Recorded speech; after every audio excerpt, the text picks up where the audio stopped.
This podcast contains mature language. It is not recommended to anyone under the age of 18. The language is not from your host. It is from the scenes that are shown in this episode.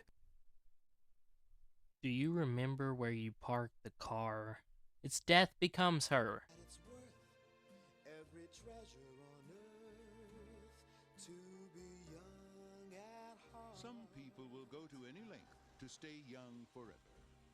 Is that someone? It's Madeline Ashton. Oh, she was a big star in the 60s. I thought she was dead. Oh, madam, you look younger every day. Thank you, Rose. But Madeline Ashton and her old friend Helen Sharp I've lost men to her before. are about to go too far. Touch of magic.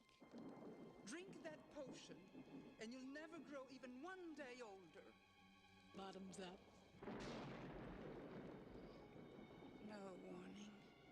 Now a warning? Siempre viva! Live forever! Ernest, I'm in the morgue. They think I'm dead. You are, but you're not. Are you telling me it doesn't hurt when I do this? Doesn't hurt. She's dead, Ernest. Now he's dead. He's dead? Ernest is dead? Everybody's dead! You pushed me down the stairs. I'm so sweaty. I don't think it's sweat, honey. I think you're defrosting.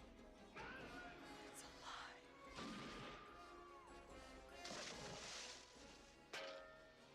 Universal Pictures presents Meryl Streep, Bruce Willis, It's a miracle! and Goldie Hawn. Look at me. I'm soaking wet. Death becomes her. I just have to make a telephone call.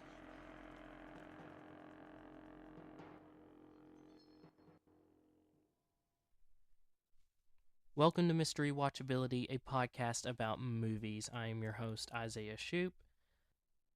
I know I haven't released many episodes in August. The last one was The Heartbreak Kid.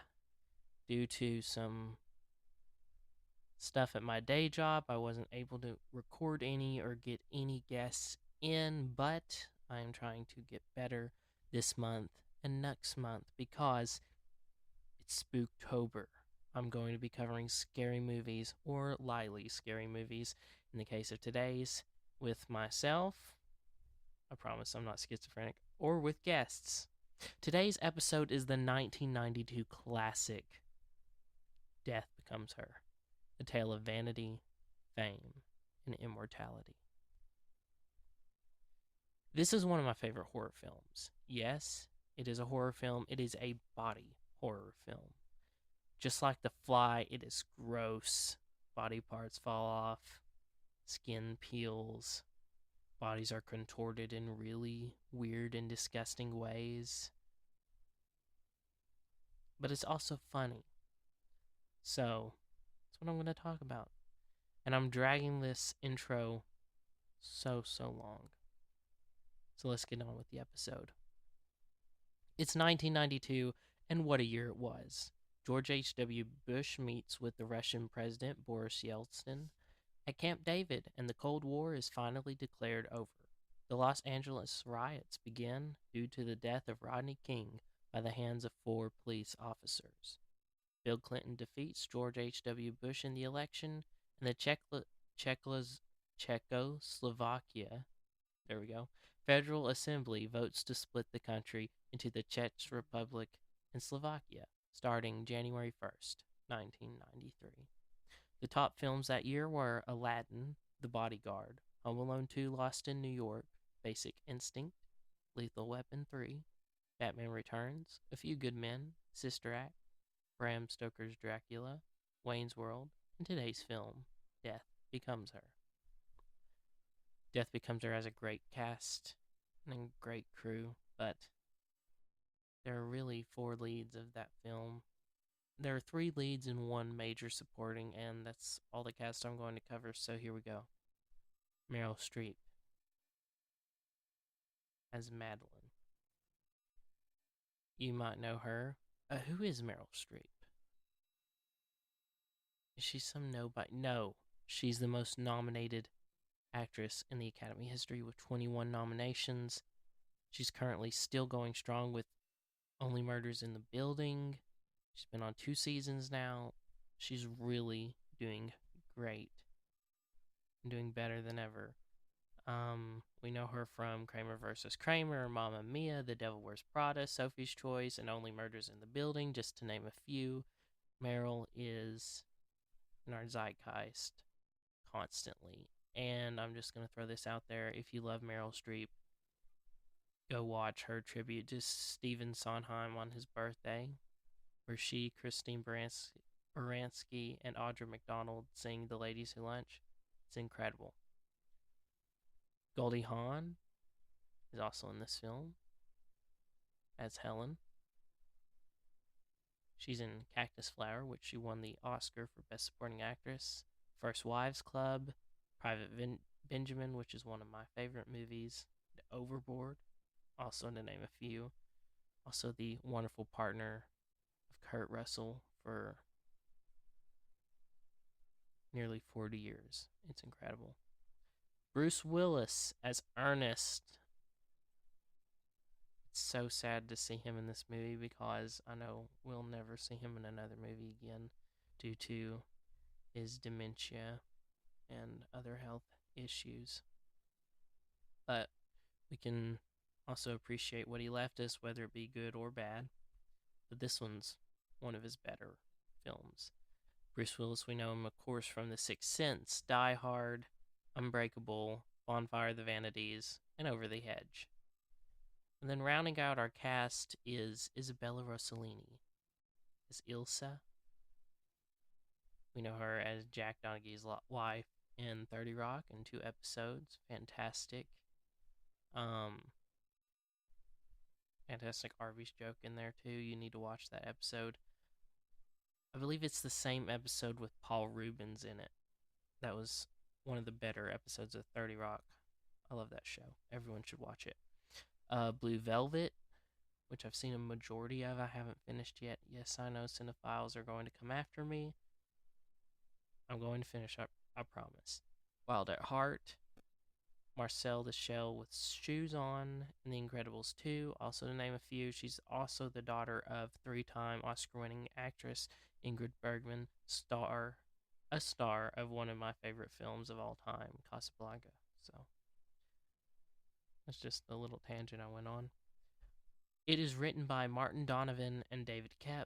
Martin Donovan, screenwriter of Apartment Zero, Somebody's Waiting, and Loving Couples. Of this film, of course, David Koepp is a screenwriter of Jurassic Park, Carlito's Way, Mission Impossible, and Spider-Man, Sam Raimi film, just to name a few as well. David Koepp, I feel like, has more of a better resume than Martin Donovan. Yeah, no, yes. And then finally directed by Robert Zemeckis. Love Robert Zemeckis, director of Romancing the Stone, Back to the Future trilogy, Castaway, Forrest Gump, Contact, Who Framed Roger Rabbit, Used Cars, What Lies Beneath, Flight, Welcome to Marwen, Allied, and a new film he has coming out this year. I forgot the name of it. He's somehow still hanging around. And The Polar Express, for those who like that movie. That's our cast and crew. Now we are going into the plot.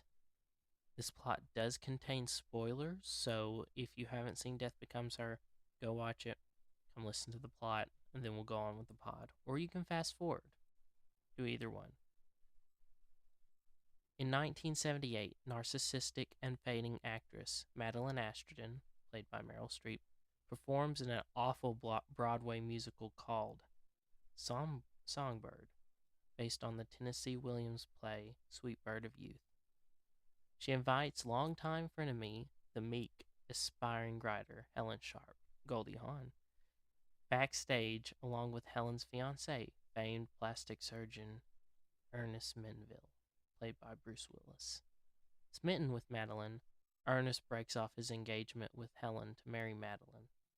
7 years later, a lonely, obese, depressed, and destitute Helen is committed to a psychiatric hospital where she obsesses over taking revenge against Madeline.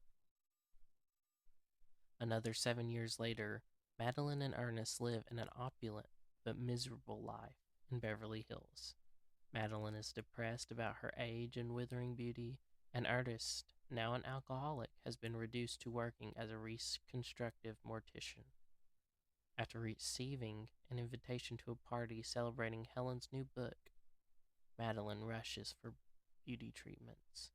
Desperate to look younger, Madeline is given the business card of Liesl von Ruhmen, a mysterious, wealthy socialite who specializes in rejuvenation. Madeline and Ernest attend Helen's party and discover that Helen is now slim, glamorous, and youthful despite being 50 years old. Jealous of Helen's appearance, Madeline observes as Helen tells Ernest that she blames Madeline for his career decline. Madeline later visits her young lover, but discovers he is with a woman of his own age. Despondent, Madeline drives to Liesl's mansion. The youthful Liesl claims to be 71 years old and offers Madeline a potion that promises eternal life in youth. Madeline drinks the potion, which reverses her age, restoring her beauty. But Liesl warns her that she must disappear from the public eye after 10 years to avoid suspicion of her immortality and to treat her body well. Meanwhile, Helen seduces Ernest and persuades him to kill Madeline. When Madeline returns home, she belittles Ernest, who snaps and pushes her down the stairs, breaking her neck. However, she inexplicably survives, and Ernest takes Madeline to the hospital, where the doctor's analysis shows she is clinically dead. Ernest considers her reanimation to be a miracle and uses his skills to repair her body at home. Helen arrives, and after overhearing her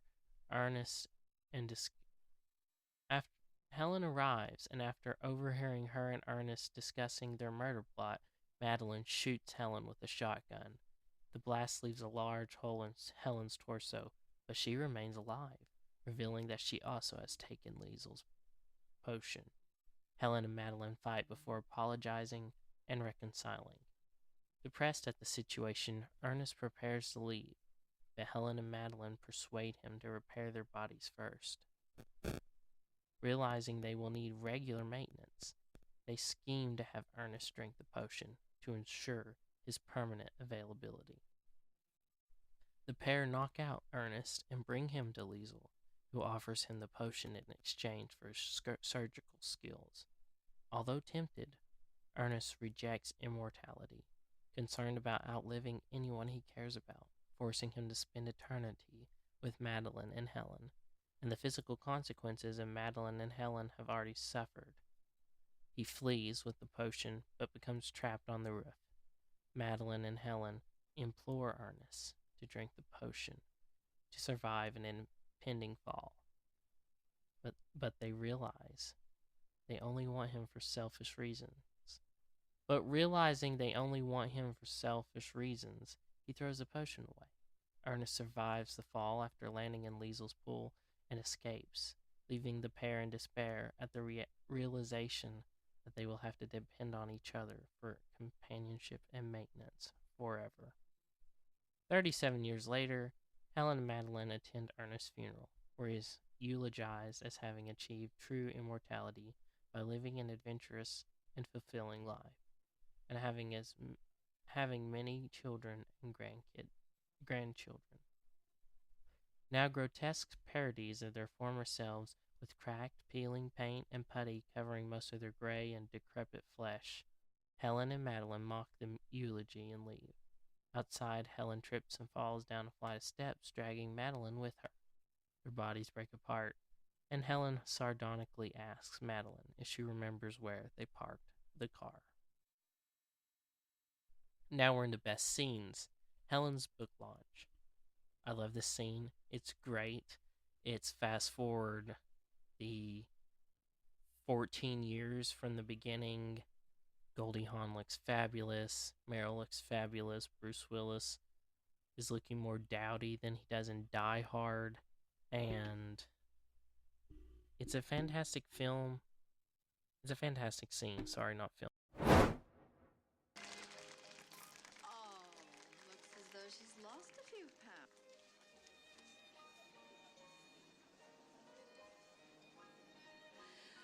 We're leaving. Nonsense. Let's go talk to her. Yeah. I'll talk to her. I just want you to know that I'm absolutely at your disposal. I want you to know that you can call me anytime you want, day or night. You got all my numbers. I did give you all my numbers. I just want you to know.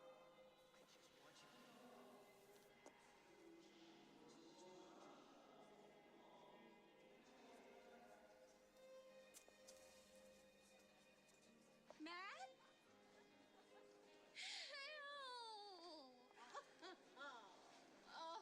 I don't believe it, Helen, darling. 12 years, 12 long years. And look at you, you have a waist. You haven't changed. Oh, gosh, I'm glad you came. I didn't know if you would. I spoke to my PR woman, and she said Madeline Ashton goes to the opening of an envelope. Oh, those people can be so cruel. I fired her. Well, I almost fired her. Well, that was sweet of you, dear. Would you mind? Not at all. So how's it been? Heaven. It's absolute heaven. Ernest meets Helen. This one's also great. Helen comes to Ernest's house, plots the murder of Madeline because Madeline has destroyed his career as a plastic surgeon, sucked him dry, caused him to become an alcoholic and have an unsteady hand because he's worked on her so much and she's pressuring him and domineering. And Helen sees that and she's upset at Madeline, so to get her revenge, she wants to murder her. I can do. Oh, yes, there is.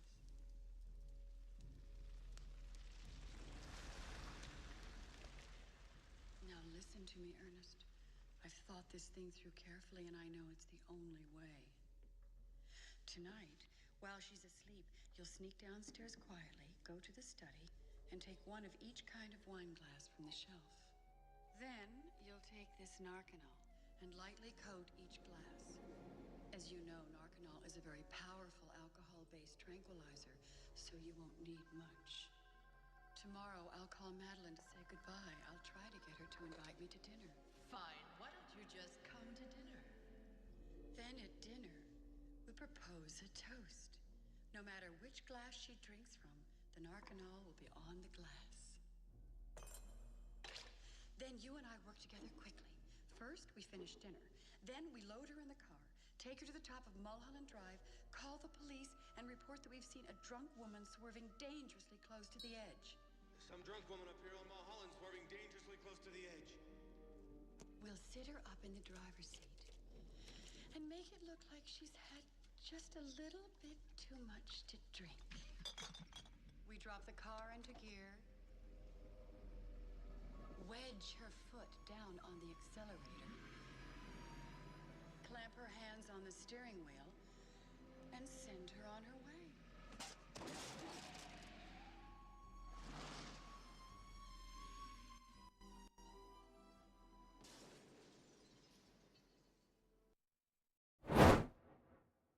Eternal Youth. This one's also great. Madeline goes to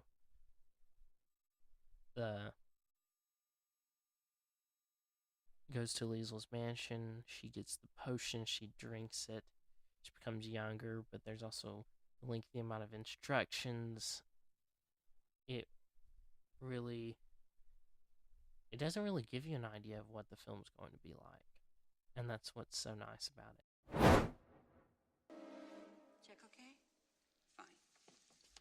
But you must make me a promise. The secret that we share must never become public.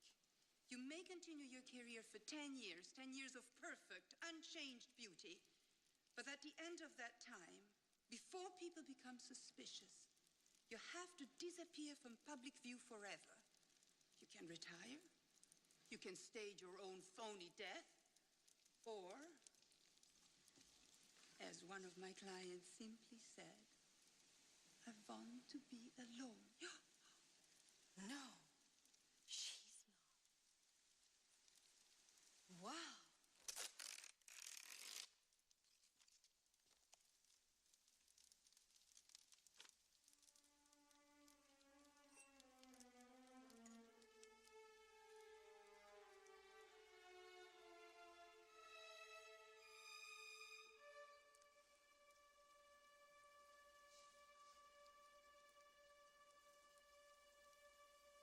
Bottoms up.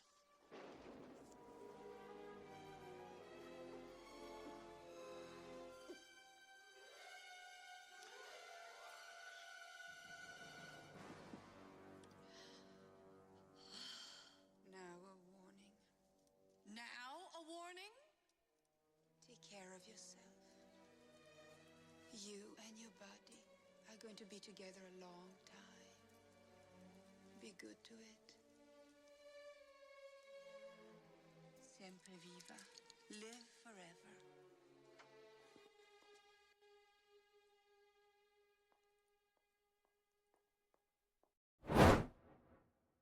Adeline dies. This scene's also really good. Meryl and Bruce just yelling at each other. Meryl saying flaccid a lot. Meryl standing in an awkward angle.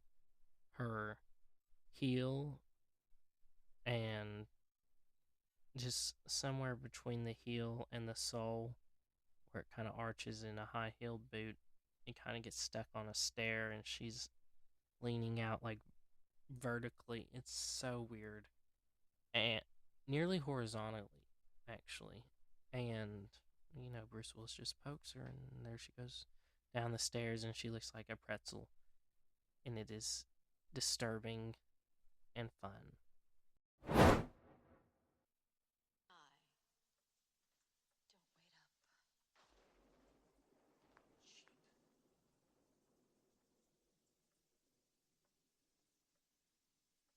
What did you say? I called you cheap, Madeline, because that's what I think of you. Who do you think you're talking cheap, to? tacky little tramp who every week becomes less and less Who do like you the woman think that I you married are? and more like a You're broad. nothing, Yes, you are Ernest. broad. You are That's what I nothing. called you. You're a tragic, You're pathetic. boozy, Look at the weight. flaccid clown. Watch it, That's it. Madeline. Flaccid. That's what you say, Madeline. Flaccid. Watch what you say, Madeline. I don't have to take this anymore.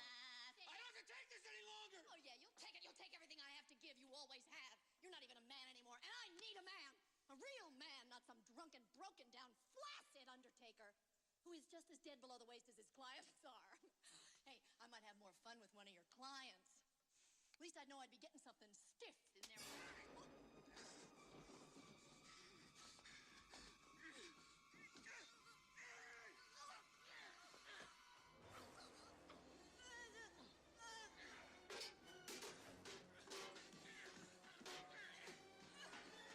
Did you think that I was just going to take it forever, Madeline? Did you?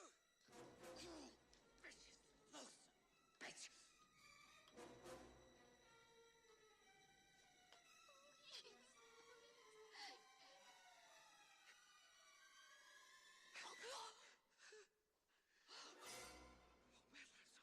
Help me. Oh, Madeline, I'm so sorry. Help me! Help me! Hurry! Help me! Hurry up, you wimp!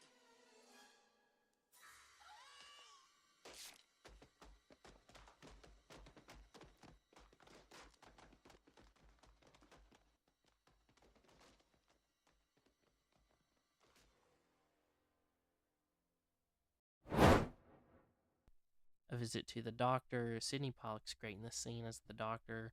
He dies later on in the scene, sorry.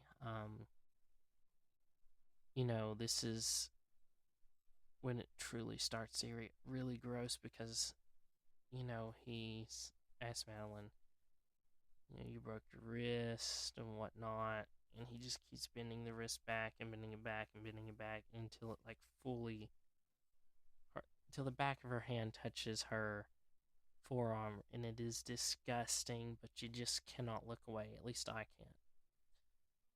And that's when we find out she's like fully dead, but somehow alive. What seems to be the problem?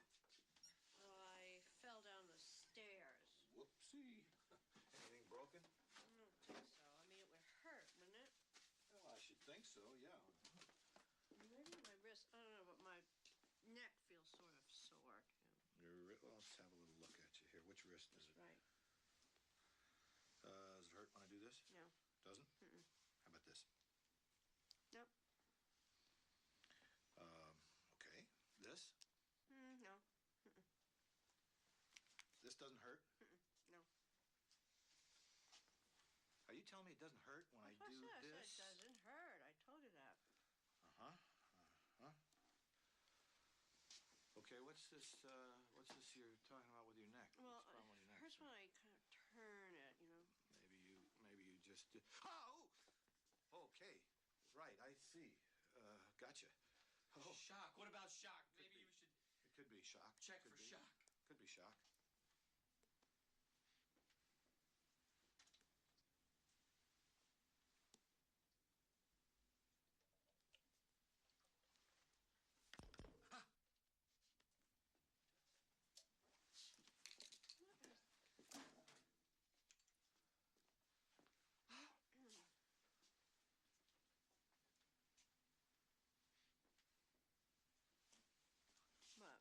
What is it? What's the matter? It's interesting. It's okie dokie. I think that just about covers it. Wonder if I might have a little sip of that. Yes, of course. Well, I'll tell you what, kids. This kind of odd thing here. Your wrist, as far as I can tell, is it's fractured in 3 places. And you've shattered 2 vertebrae, because I can't really be certain without an X-ray, but the bone protrusion through the skin, that's not a good sign. And your body temperature's below 80, and your heart stopped beating. What the hell does that mean? Exactly what... I think... I'm going to get a second opinion. Doctor! Madeline kills Helen. Helen comes back, ready to kill or ready to talk to Ernest because Ernest has called her saying that he killed Madeline, but that was moments earlier. Madeline is now alive. They are talking downstairs. Helen and Ernest are. Madeline hears her.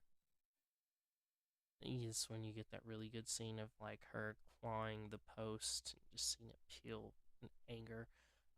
She grabs a shotgun and just blows a hole in the middle of her. And it's also when she wakes up, and we also find out that she cannot die either.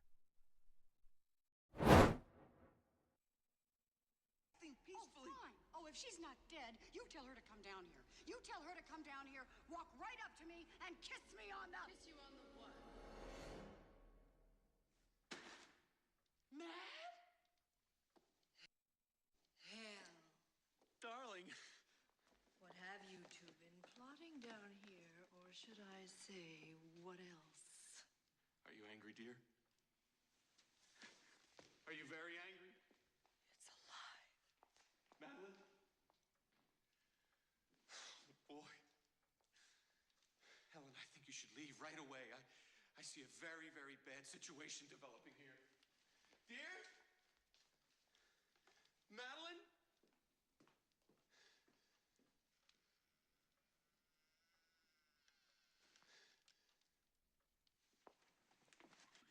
I just want you to know one thing, Hell. You brought this on yourself. Madeline! Oh, my God!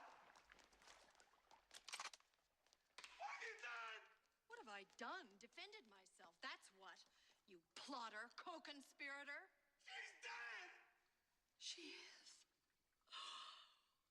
These are the moments that make life worth living. My God, Mother, that was horrible. It was brutal. It was stupid. The police, Mother, the police. Oh, what are they gonna do? Put me in the gas chamber? Big Well, deal. what about life in prison? You know what that means to a person in your condition? Oh, you're so negative. Can't you for once just let me enjoy the moment? What about the neighbors? You don't think they heard that gunshot? Neighbors? In 12 years in Los Angeles, have you ever seen a neighbor? Oh, I gotta think.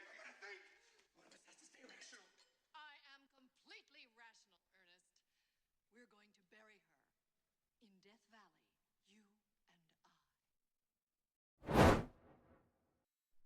Showdown. This one is great. Shovels, used as lances, used to beat each other with, shotguns.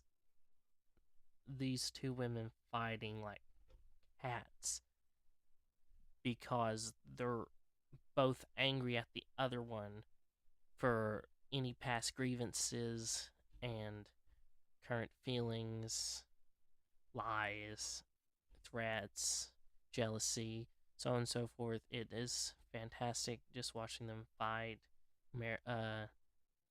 Goldie Hawn's character, Helen, just sitting with a hole gaping in her torso with a shovel handle sticking out. It's great visual gag, and it's really funny.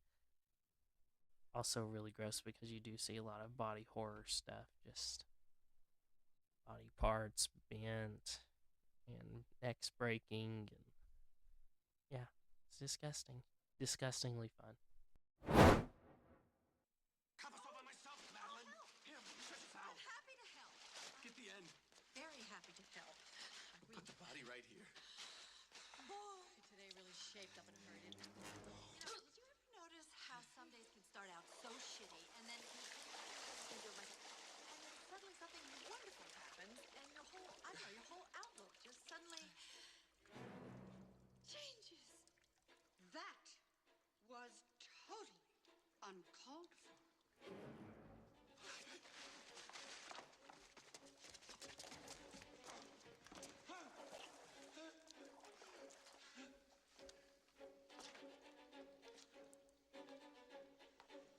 Look at me, Ernest. Just look at me. I'm soaking wet. And there seems to be something wrong with your, blouse. Oh, I have a hole in my stomach. Oh. I have a hole in my stomach. Yeah. And you're still alive. That's another miracle! No, it isn't.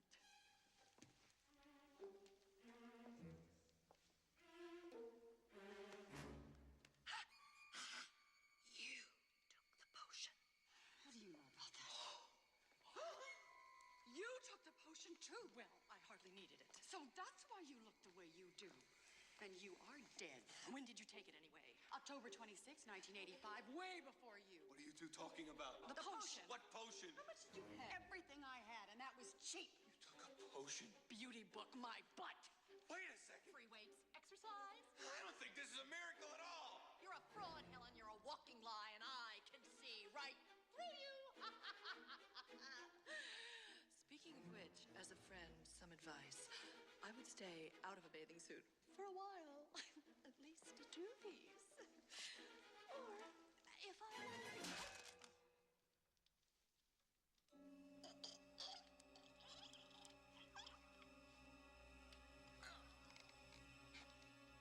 Damn, I just fixed this.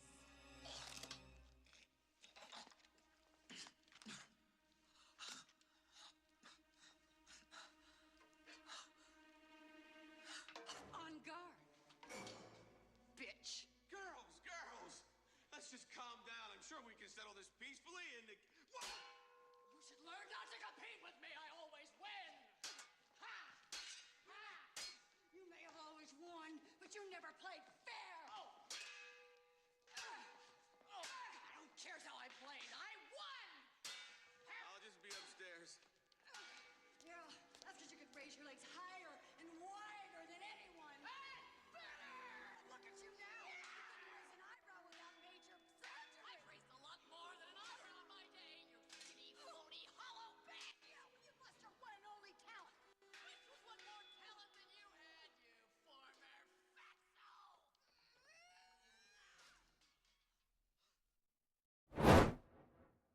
The Women versus Ernest. This is also another scene where they're at Liesel's mansion. Ernest is escaping, like I said in the plot line. And they become so interested in Ernest now, even more than they were, because they know he has the abilities to keep them looking great, and they don't want to age, they don't want to decay, they don't want to lose their color, they want to look beautiful forever, and in order to do that, they have to keep him alive, and that's when he decides to go in the pool. It's just a subtle F-U to the women.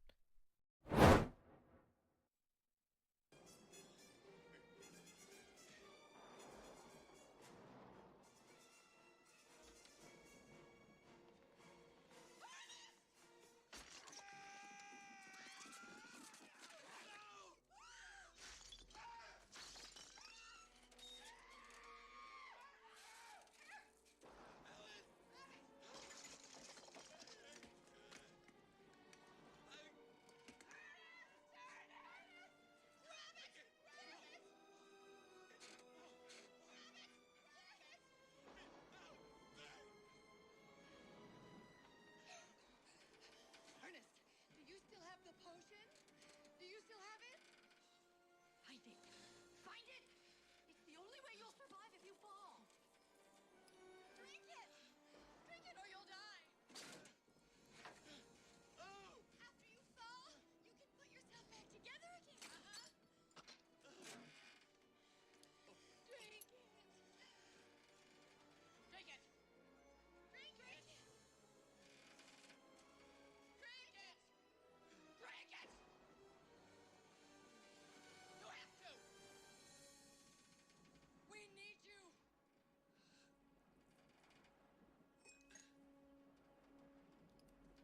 I'm sorry, dears. You're on your own.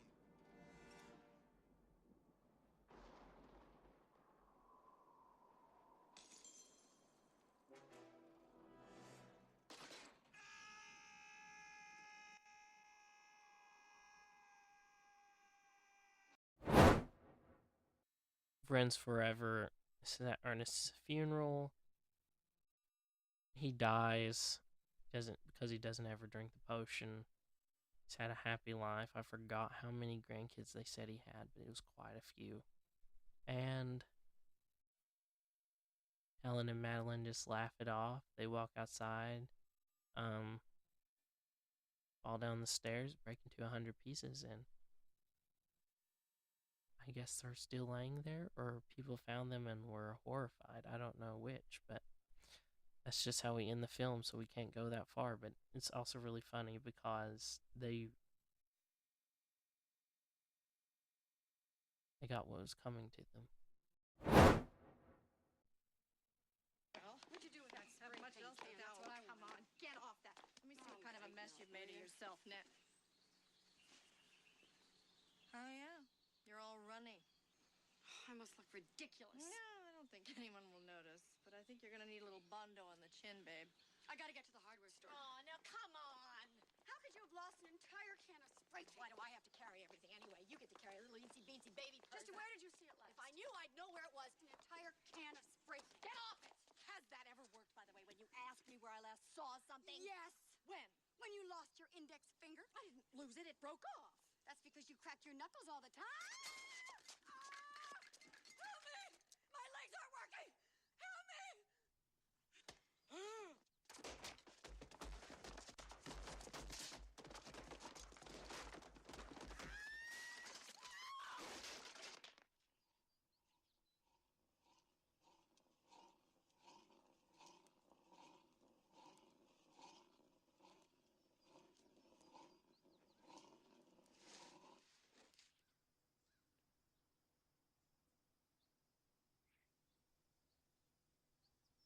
remember where you... Now we're into quotes. There's some great quotes. There's wrinkled, wrinkled little star, but they never see the scars. Madeline says that's a great one. Also, when Bruce Willis is in the car on the way to Helen's party, you can just hear him go with his nose, and he's just breathing so loud, and Meryl Streep's like, could you just not breathe? It's a really funny scene. Funny line, too. Also, after Meryl shoots Goldie through the torso, you're a fraud, Helen. You're a walking lie, and I can see right through you. It's also a good one. And then Ernest has a great line. Till death do us part. Well, you girls are dead, and I'm parting. It's also a good one. Do you remember where you parked the car? It's also a really good one. After Madeline shoots Helen, Ernest goes, she's dead. And then Madeline goes, she is? Oh, these are the moments that make life worth living. Such a dark but funny line. Then look at you. You have a waist. And then he won't get far. Not at his age. Fantastic. Great lines. They're so funny. Now we're into facts. Meryl Streep accidentally scarred Goldie Hawn's cheek with a shovel during the fight scene. This was the first film that used photorealistic human skin software. It's also a very innovator. It was an innovator in visual effects too. In a UK television interview, Meryl Streep was asked about this uncharacteristic role. She replied, "It was too original to pass up." That's true, because before this she was playing like really like nice women, or women with like that are fighting for a cause. A lot of dramatic roles. There was nothing like this funny. Except Postcards from the Edge, which was 2 years before this, is kind of dramatic, but it's also very funny because there's a great scene where Meryl's hanging off a building and she just lets go, and you find out she's on like a blue screen or green screen. It's really funny. The scene where the resurrected Madeline confronts Ernest, Meryl had to wear a blue screen hood to cover her head while walking backward. It's good.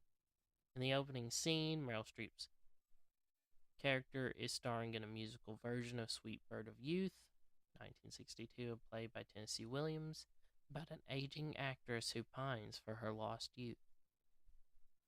Bruce Willis replaced Kevin Kline as Ernest. Okay, I'm going to talk about this one for a while. Bruce Willis is good in this movie as Ernest. It's actually one of his better roles. But having Kevin Kline in this movie would have been even better than it is now. That is just my opinion.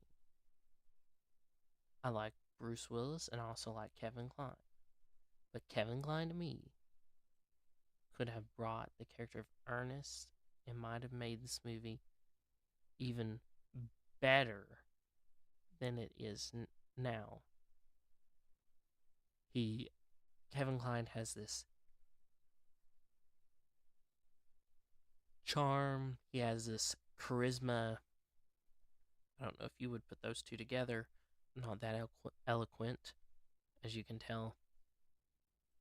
Kevin Kline has this certain presence that works in A Fish Called Wanda, that works in The Big Chill, that works in Dave or The Ice Storm, that I think he could have brought to Death Becomes Her and have made it a better film. That's just me. If anyone has any arguments, just DM me on Instagram and we'll duke it out. When Helen sits on a shovel handle, she didn't sit in the way she expected to. The VFX people had to morph the image to make it look like the shovel handle was going through her chest. It's also one of the funniest bits in the film. The box containing the potion is decorated with the symbol Ankh or Ankh. I cannot pronounce this, I'm sorry if I'm butchering it. An ancient Egyptian hieroglyphic image symbolizing life. In the film, the potion is a pink, ethereal essence. In the original script, however, it was described as a thick, gray, mercury-like fluid. That probably wouldn't have worked as well. For most of the film, Helen Sharp is portrayed as a 50-year-old woman. Goldie Hawn was 46 years old during filming, and she looks fantastic. Isabella Rossellini had 12 minutes of screen time. Beetlejuice and Hannibal Lecter level screen time. It's crazy. Down to the Oscars. Death Becomes Her won one Oscar for visual effects, and that was the only nomination it had. The only snub I would say is the incredible costume design by Joanna Johnston, especially Helen's red dress, Madeline's white dress, Madeline's outfits, Helen's outfits. They look so good. Even that robe that Isabella Rossellini wears, it's fantastic. They snubbed her for the costume design. Why this works as a horror movie, as I say, is it is a body horror movie. Many people say this is a dark comedy. I think they're playing it too safe. This is a horror movie. This movie is disgusting. It's in the body horror film category. It deals with a lot of falling off, things falling off. Nothing's growing like in The Fly, but things are falling off, necks are breaking, bodies are contorting, like I said earlier. It's disgusting. It will make you cringe. It will make you feel nasty. It is a horror film. But it's also a comedy. It's also a film with the themes of, like, plastic surgery, trying to stay young forever, stuff like that. It's a fantastic film. Everyone should check it out. It's one of Robert Zemeckis' best movies. Back to the Future is his best movie. I would second it with Who Framed Roger Rabbit. And then I would go Castaway. And then I would go Forrest Gump. Then this. I have not seen Contact, so I wouldn't know. Back to the Future Part 2 is my least favorite Robert Zemeckis film and least favorite Back to the Future film, so I would put Part 3 before Back to the Future Part 2. But that's enough of my tangent on that. Everyone should go check out Death Becomes Her. As far as I know, it's on all streaming platforms where you can rent or buy. Go do that. Have a fun time. Well, probably not too fun of a time if you're going to see people get giant holes shot in them or stuff like that. Oh, forgot to mention this earlier. This movie inspired Taste, the music video of Sabrina Carpenter's song. If you like Death Becomes Her, go watch the music video. It is fun. Violent, like this movie. It's also fun like this movie, with Jenna Ortega in it as well, and Sabrina Carpenter basically being Madeline Ashton and Helen Sharp, except they're fighting over one man, and it's not for immortality, it's just to be his girlfriend. Everyone should see it. There's chainsaws, there's shotguns, there's defibrillators. They have it all. It's a delight, and I think I watched it 6 times. Just because I was having such a blast. I guess it makes me a morbid person, but it's one of the best music videos I've seen in a long, long time. Enough said. Join me next week. I don't know what film we're doing. Do I would say it, but it probably would make me say it a couple more times, and then, someone might show up and cause havoc. and I don't really feel like doing that, so I'm going to leave it at that. You tell me what you think the film is. You can find the podcast at mysterywatchability_69 on Instagram. We also have I want to say Twitter, but it's X now page. I think it's Mr. Re-Watch Pod. Everyone should go check that out. And I'm trying to work on the Patreon. We also have a YouTube channel. Mystery Watchability has 2 episodes on it. The upcoming plans for the pod and the Fly episodes. I haven't uploaded any more episodes or any videos since then. I really need to. But working a day job really interferes with this podcast. So hopefully one day I'll be able to do this and not worry about the day job anymore. Enough rambling. Thanks for listening. Premiering this fall, Dirty Laundry, a coming-of-age story about truth and friendship set in 1997. After a mysterious stranger interrupts their laundry routine with words of wisdom and a random magic trick, best friends Kyle and Eric find themselves incapable of lying. As they work together to break the spell, they discover how much is at stake when the truth comes out. In the vein of Bill and Ted's Excellent Adventure and Liar Liar, check out more about the film at www.dirtylaundry2024.com. Do you like the absurd? Have a hankering for the bizarre? Think breakfast is the most important meal of the day? Check out the art of Zach Blackwell, creator of Serial Demon Comics. In the city of New Manawa, gods, men, and insects alike live together. One of the smallest boroughs home to Serial Demon, a being with the power to control all breakfast cereals, and friends like Emo Cheese and Flea Man. He'll fight to earn respect for a small corner of the city. Not all are eager to see his ascension, though. Find this, paintings, comics, and more at Serial Demon Comics. Also check out the episode of The Fly that I recorded with him. It's fantastic. Go check it out. It's available on Spotify.